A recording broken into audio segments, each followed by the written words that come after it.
Hello and welcome to our Fireside Chat series, Voices of Change, brought to you by Great Learning. I'm Sapna Kapoor, head of DE&I initiatives. This series aims to spotlight the incredible work being done by DE&I leaders who are shaping more inclusive and equitable workplaces. Throughout the series, we hope to inspire, inform, and engage our audience by exploring the tangible strategies and transformative ideas that fuel DEI work. Well, it's an absolute pleasure to have Sumana Saha, Strategic HR Partner at Amazon, join us today. Sumana, your journey and commitment to advancing DE&I have inspired many. I'm looking forward to diving into your experiences and insights. But before we get started, could you briefly introduce yourself to our audience? So rightly, like you said, I'm currently employed with Amazon as a strategic HR partner. All in all, I also hold an experience of about close to 6 years now in the industry. I have an MBA in HR from XIMB, and post that, I've sort of made my space in the HR space. I've been with Cognizant prior to this. I've been in a couple of roles also during my stint with Cognizant, which includes staff, HR business partnering, total rewards, benefits and well-being, and also, diversity, equity, and inclusion, DEI. As part of my DEI stint, I was the Global Affinity Group Manager with Cognizant, during which I managed in entirety, the end-to-end operations and governance of the 8 affinity groups that are there in Cognizant. And it was like a global program management role that I was into, and I was also the strategic advisor to all these groups and business change enablers across these groups, right? And currently with Amazon, I'm working as an HR partner, but again, I also have a very strong foundation in DEI. So I will also slowly get my hands onto, increasing or incrementing the ongoing efforts that Amazon is doing in the DEI space as well. You have had an impressive journey in DE&I. What inspired you to take on this role, and how has your perspective evolved over the years as you have engaged with this work? So I'll begin with what I started, right? So like I said, I was initially the HR business partner with Cognizant for a particular strategy business unit with ADM, which is the app development and maintenance. And then I took on a bigger business unit, which is the entire global growth markets, right? And it's a trend which I saw in both the business units that, diversity is something which is getting valued. Leaders at the top, of course, it's a mix and match of both top-down and bottom-up approach, right? So we have a lot of women joining us, but somewhere, they're losing track and they're not able to make it up to the top. So while we say that we're hiring at the base of the employee pyramid is at 50% in terms of the gender diversity ratio. But as we climb up, if we look at industry reports across, I think it's about 15 to 20% with a little variation. But that's what I'm talking about at the SM plus or the director and above levels, right? So what I feel is we're doing the hiring right. So there's diversity which is being represented, but is it getting replicated at all levels is something which I was, kind of wondering.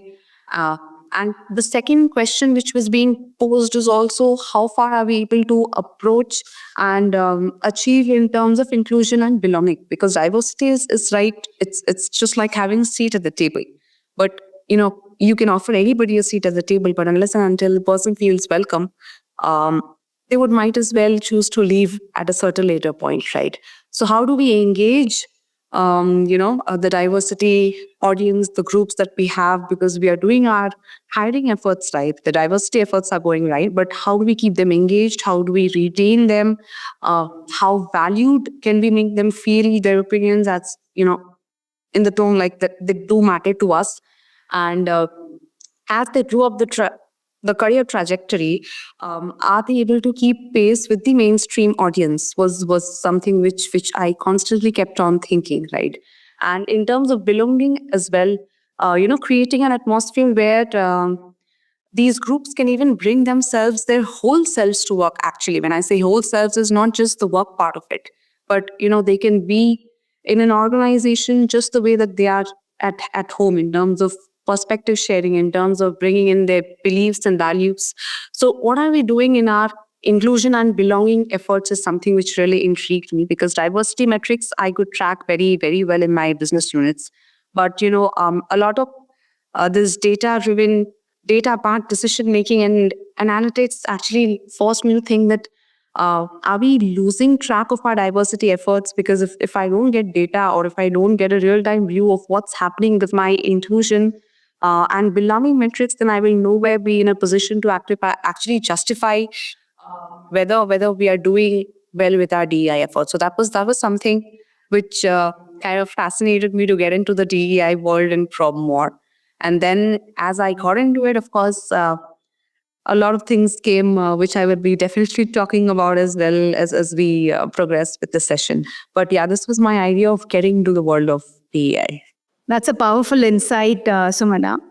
Given the shifting dynamics in today's workplace, how do you interpret DE&I in the current organizational landscape? It's still very evolving. I would look at it as a field in the HR space or in the human capital space, whatever we call it, as a very futuristic domain. It's in the emerging phase, and we've got a long way to go. So currently, the way I look at it, or big companies and organizations are looking at it, is the 3B philosophy. So currently, I think bolted in is the first P, right? It's the first kind of DEI initiatives that organizations are taking, wherein, for instance, I'll just give an example. Say an annual DEI trainings, be it a beginner or for people who are experienced, who are tenure professionals, the refreshers, DNI learning pathways.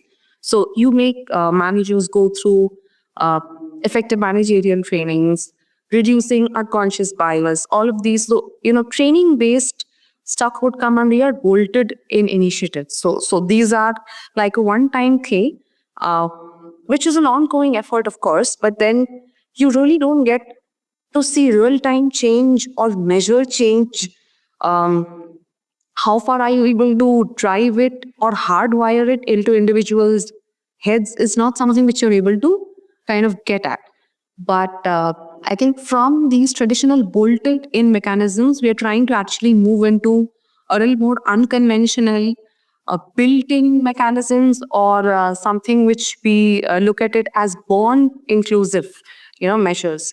So then, for instance, under built-in, I think technology plays a very big role, right? So the way we are looking at it is, in the coming years, there will be tools and technologies which will kind of help us to advance ourselves in terms of the DEI efforts that organizations are also taking, right? So if I have a tool which will tell me, for instance, to what extent am I using gender neutral language, or is my workspace disability inclusive, right? So I feed in data, and probably technology will be able to tell me to what extent am I compliant on my DEI initiatives, right?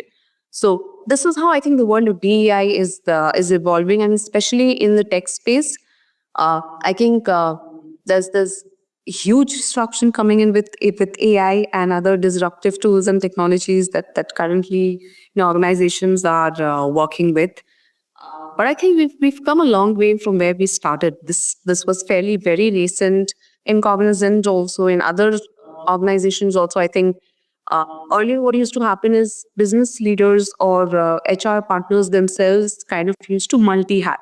So it was not something which was a dedicated team of professionals used to take care of. There was no concept of D&I business partners. It was all HR business partners who were doing all of this and driving all of this with the help of business leaders and business enablers, corporate groups.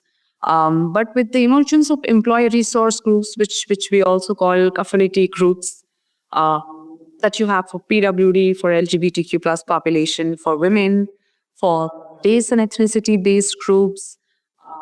You have military veterans coming in to your mainstream population now. So I think with the emergence of all of this and acknowledging these have become very important. And also, you see, even as business leaders, when you see your customers questioning you back on your D&I metrics, that is something like an eye opener. That's like a wake up call that, hey, this is as important as my operating margin. Say for instance, because it's no longer something which is a nice to have, but it's almost like a must have. So it's a business imperative. BNI is a business imperative now, because you get judged in why you compete for deals. You get, these are some questions which you get asked by your customers and clients. Hey, what is your BNI data? What are your trends? What is your gender based attrition looking like? For instance, I'm just quoting some questions that even clients and customers keep asking these days when they decide which association to go ahead with in a deal. So this is the importance, and this is how emergent DNI is, right? So I think we've come a long way. Uh, it's of course a symbiotic relationship, and we collaborate with clients also on a lot of DNI initiatives. For example, for Tech Day of Pink, which we collaborated with Estee Lauder, which is an esteemed organization, right? They celebrate this. This is a part of their breast cancer awareness month, and this is celebrated across the industry. So yeah, I mean it's a two-way traffic, but it has become an imperative because of business leaders, because of our customers, and this is an emerging phase, and it's still growing, but we're all growing in it together. That's so true. Let's talk about learning and development. Did touch upon that a bit right now.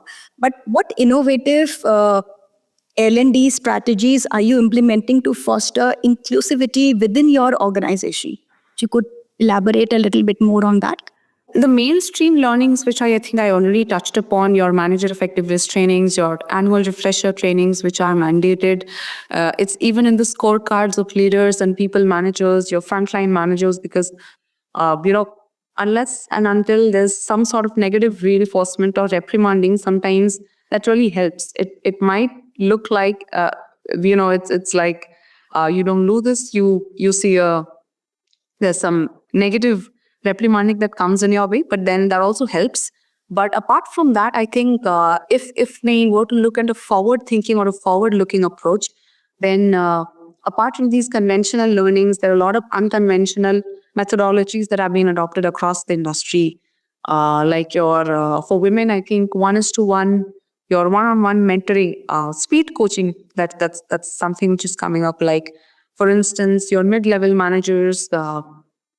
Female mid-level managers, you set up a call, which is a very brief connect. That's why we call it speed mentor. With another speed mentor who's your D plus leader, who's a VP, or who's a leader who's been there in the organization for quite a long time, and then you get your questions answered. Very pinpointed question, one issue, one answer, for a 10-15 minutes, and there's no follow-up, right? So it could be from work-life harmonization. We refrain from the word work-life balance because I think that's something which is not working. A work-life integration or harmonization is something which is more prevalent these days. So it's not a 50-50 on all days. It's 70-30 on some days and 30-70 on some days between your work and life. And that's when you prioritize, right? So this is one thing which came across while I was speaking to one of my women leaders, right? And these are things that you get to learn. You often hear about certain topics across the industry, certain jargons being thrown here and there, say work-life balance, which is very common, but it really is not relevant, right? So you hear firsthand from your leaders from the same minority group or underrepresented group that you come from. You come with a particular problem and then you get solved right away. So that's one-on-one speed mentoring sessions. That's really in the vogue. For PWD, you've got, accessibility awareness. Accessibility is something which of course all organizations are working. All products also have accessibility features now. Microsoft, Google, all products, they have these features installed. Because demystifying disabilities, these kind of trains, they actually talk about a lot of neurodiverse disorders that might exist. You have a lot of disabilities and special abilities also. That's how some people like to call it, across the ADHD autism disorder spectrum. So it's not just always a visibility which is a visible disability. That's why we are refraining from using even visuals and images to show a person who's on a wheelchair or who's got a broken arm, because these are visible disabilities. Sometimes you might not be able to understand whether a person is actually categorized as PWD by looking at the person, right? So this is again, we are coming way ahead. We are coming out of our biases and we're learning how PWD could venture into a lot of other, neurodiversities, neuro disabilities, and not just limited to sensory or auditory or motor disabilities, right? So that's why we call it demystifying disabilities. And these trainings, I think, are also, spreading like wildfire across the industry, and people are really gaining out of it. Business managers, frontline managers, how to deal with empathy while talking to these populations. That's what you're taught in these trainings. Um, you have gender inclusive trainings, gender neutral language guideline trainings, which are up. Then you've got LGBTQ plus sensitization and awareness trainings. I think security staff or people who are actually frontlining employees, they are the ones who are in most need of these trainings because they are probably conversant with employees day in, day out, and they are front ending as in facing in an employee facing roles. HR, of course, they already know what they have to do. It's part of their SOPs. But apart from that, your security groups, incident management groups, these are people who will constantly, frontline first level queries from people. So they need to be equipped with first-hand knowledge of such training. So these are sort of, L&D measures that we're taking across the organization so that all of our corporate and business enabling groups, they have all these resources handy to deal with such situations, and they do not have to always reach out to HR for help because that causes that delay, and that delay often leads to dissatisfaction. So we want to empower our frontline managers.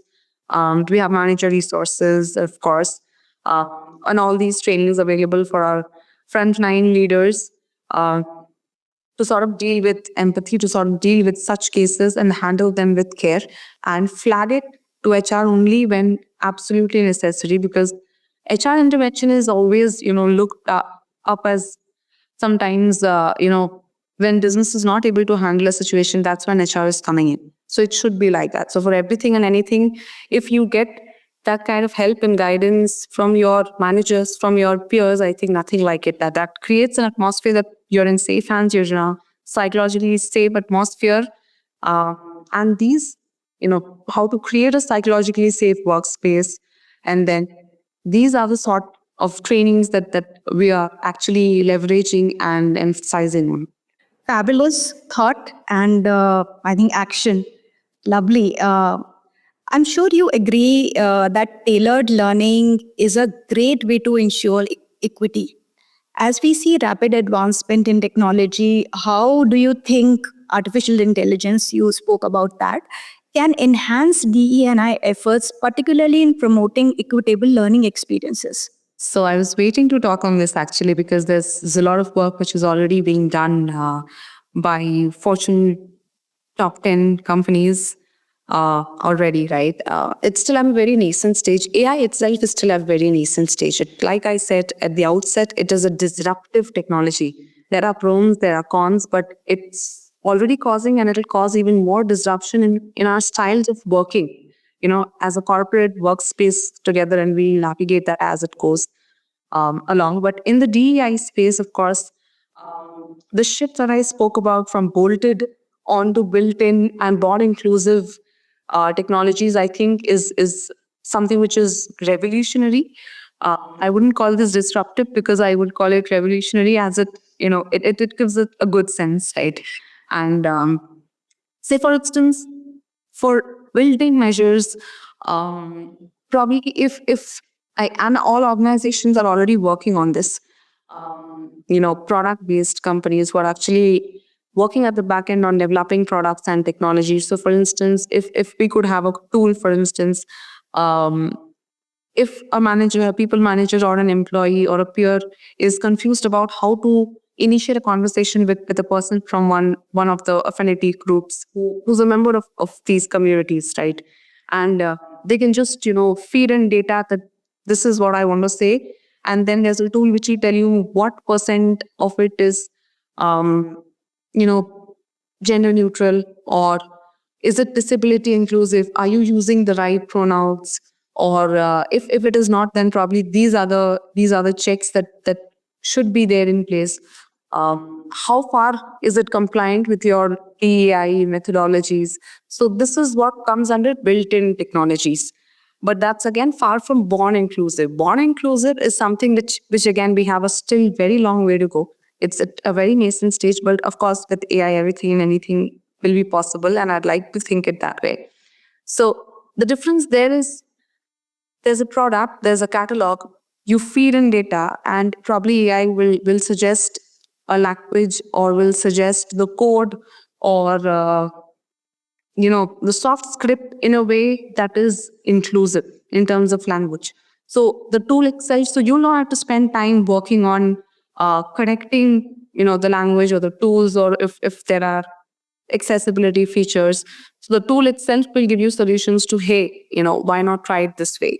They'll generate multiple options, and then you go with the one that probably you think will best suit your um, particular scenario. So these are just examples. And then, of course, nowadays we have already started using AI.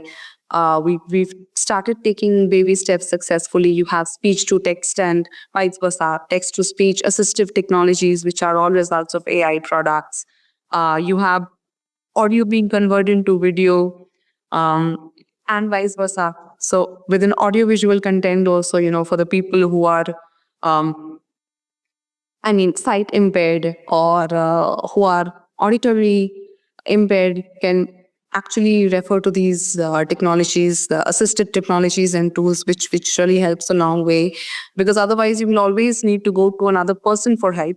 And the idea of AI is to minimize, taking help from a person, and as much as possible to rely on tools and technology to get your daily stuff done, so that you can invest more of your cerebral space in doing stuff which a machine can't. That's the main idea, right? So this is how AI is also helping DEI evolve, and we're taking hand in hand steps. So this is what my thoughts are, and this is what the industry is also working on.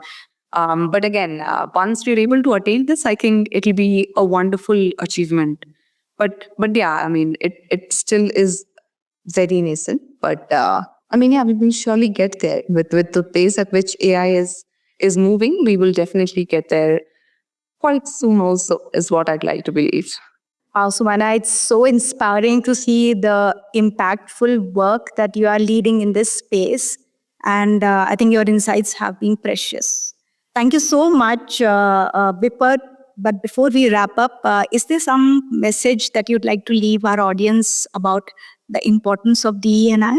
Start treating DEI as part of your daily routine, because I think, like I said, we are still in the bolted on zone, right? So we are still in the zone where we need conscious practice of DEI to actually incorporate in our hardwire. For instance, if I talk about HR, or if I talk about human capital or people resources, probably recruiting, L&D, offboarding, onboarding, all of these will instantly come to your mind, because that's how we are hardwired as corporate professionals. That's how, I'm sorry.